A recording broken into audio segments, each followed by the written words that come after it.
محترم مسلمانان ورونو، الله تبارک و تعالی په دین کې کامیابی خودي ده او هر سړی کوشش داسې کوي چې ماته الله جل شانه کامیابی راکړي. تاسو یقین وکئ یو موقع باندې زمونږ یو مولانا محترم صاحب ګاډي کې سفر کوو او دې پورې خبر راغله چې په دین کې الله پاک کوم عزت خو دی دې باره کې خبر راغله. نو هغه یو خبره وکړله او ډېر قابل غور خبره ده. هغه په آرمي کې خطیب دی. خطیب وی زه یو ځل ماته کرنل صاحب ووی چې یاره اسلام آباد کې یو لاسنیوه ده یو فوتګي چې به هغې ته ځو. ما وی ډېره ښه ده. وی زه د هغه سره روان شوم او اسلام آباد ته ورسېدو. خو ظاهره خبره ده چې کرنل د چا تعزیت ته ځي لاسنیوي ته ځي نو خامخا هغه به هم څوک که نه. وی چې کله هلته ورسېدو نو ما د قرآن تلاوت وکړو. د قرآن د تلاوت نه پس چې کله مونږ را روانېدو که نه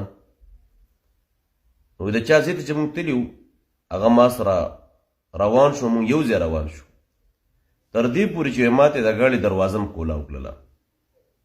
وایي چې کله زه ګاډي کې دننه کېناستم که نه وایي دې کرنل صاحب داسې اسویلی وکړو. نو ما ورته وی حضرت صاحب تاسو دا اسویلی ولې وکړو؟ وایي ما ته وایي چې مولانا د چا ګاډي کې ناست یم؟ چې ستا ګاډي کې ناست یم. وی دا دومره مخې ته شا د ګاډ چې د چا سره راغلی م چې تا سره راغلی دی. وایي ما ته وی چې زما سره څه وو د را سره ده چې ته کرنلې.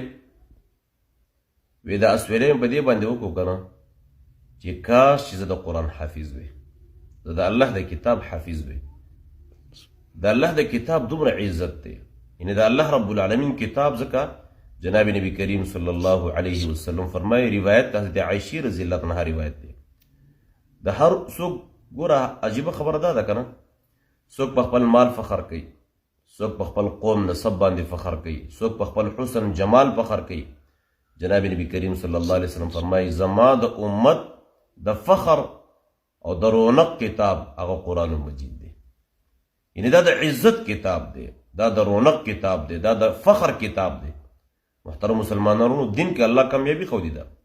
په الله مې دې قسم کوي سړی دا وایي که نه چې ما ته الله جل شانه د دنیا او د آخرت عزت ما ته الله راکړي او د دنیا د آخرت چین سکون ما ته الله راکړي.